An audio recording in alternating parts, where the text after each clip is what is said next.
منصور صاحب شفیق احمد بٹ صاحب ہیں جرمنی سے، انہوں نے پوچھا ہے کہ سحری کا آخری وقت کیا ہے احادیث کے مطابق؟ سحری میں قرآن کریم میں آتا ہے کہ اللہ تعالیٰ فرماتا ہے کہ کلوا واشربوا حتی یتبین لکم الخیط الابیض من الخیط الاسود من الفجر، کہ تم اس وقت تک کھا پی سکتے ہو جب تک کہ تمہارے لیے اچھی طرح سے سفید دھاری سیاہ دھاری سے ممتاز ہو کے الگ نظر آنے لگ پڑے، اس وقت تک تم کھا سکتے ہو۔ تو یہ قرآن کریم نے ایک ایسی نشانی بیان فرما دی جو ہر جگہ پہ، ہر علاقے میں، ہر ملک میں ایک جیسی یکساں نظر آ سکتی ہے، اور ہر شخص اس کو دیکھ سکتا ہے۔ کوئی بہت سائنٹیفک، کوئی بہت گہرے انداز میں، کوئی ٹائم کی لیمٹ نہیں مقرر کی اس انداز سے، صرف یہ کہ جب سورج نکلنے سے پہلے جو سفیدی ہوتی ہے جب وہ نظر آئے تو کھانا پینا چھوڑ دو۔ یہ ایک بڑی واضح علامت بیان فرما دی ہے۔ البتہ اس میں یہ تھوڑی سی سہولت اس بات پہ ضرور رکھی جاتی ہے کہ آن حضرت وسلم کے دور میں مثلا حدیث میں آتا ہے کہ ایک مرتبہ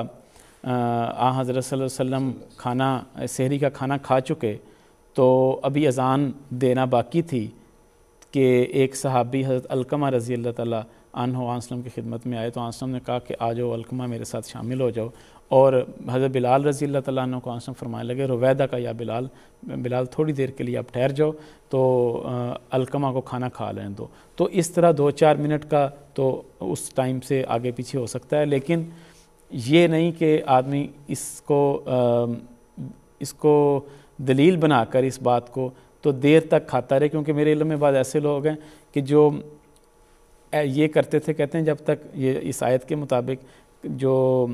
جب تک ہمیں کوئی بڑی دلچسپ سی بات ہے کہ چیونٹی نظر نہ آ جائے اس وقت تک ہم جو ہے نا وہ کھانا نہیں چھوڑیں گے۔ تو یہ بعض لوگوں نے اپنے بنائے ہوئے ہیں، وہ ممکن ہے اسی آیت سے استدلال کرتے ہوں کہ کالا دھاگا اور سفید دھاگے کے حساب سے، لیکن آن وسلم کے دور میں بھی بعض صحابہ نے اسی طرح اپنی ٹانگ کے ساتھ کالا دھاگا باندھ لیا، سفید دھاگا، اور یہ آن وسلم کی خدمت میں عرض کیا یا رسول اللہ ہم تو اس وقت تک کھاتے رہتے ہیں جب تک کالا دھاگا میں نمایاں نظر نہیں آنے لگ پڑتا یا سفید دھاگا دونوں الگ الگ نظر نہیں آنے لگ پڑتے۔ تو آن وسلم بڑے مسکرائے اور آن وسلم اس کا مطلب یہ ہرگز نہیں ہے، بلکہ اس کا مطلب ہے وہ سفید دھاری جو سورج نکلنے سے پہلے افق میں جو طلوع ہوتی ہے وہ